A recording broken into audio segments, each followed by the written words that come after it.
Hello friends आम YouTube channel को आपको स्वागत। जो मैंने आम यूट्यूब चैनल को नुआ आसुँच दयाकर सब्सक्राइब करनी एमती नुआ नुआ भिडियो मैंने पाइपर। आज बड़ खबर एणिकी रविवार खोला रहिबो स्टेट बैंक। एही दिन बंद रहिबो। देशर सर्वबृहत सरकारी bank state bank of India रविवार साप्ताहिक छुट्टी दिन में एक बड़ परिवर्तन करने को निष्पत्ति नहीं। तेबे एही निष्पत्ति समस्त बैंक रे लागू हेबो नाही, बरं गोटे शाखारे ही लागू हेबो। आओ नवा निष्पत्ति मुताबक एणिकी एसबीआई गोटे शाखारे साप्ताहिक छुट्टी रविवार परिवर्ते शुक्रवार हेबो। महाराष्ट्रर एसबीआई रो गोबनी शाखा रविवार परिवर्ते एहार साप्ताहिक छुट्टी दिन को शुक्रवार बदलाई देइछि।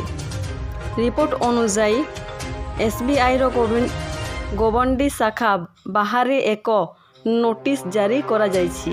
बैंक रो शाखारे छुट्टी दिन बदलाइबको एही निष्पत्ति स्थानीय स्तर रे निया जाइछि बोली कहा जाइछि।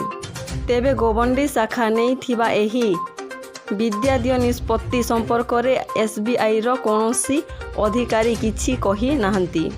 बैंक बाहर लगी नोटिस अनुसार डिसेम्बर 1, 2022 रु एसबीआई रो गोबंडी शाखा समस्त शुक्रवार दिन बंद रहिबो।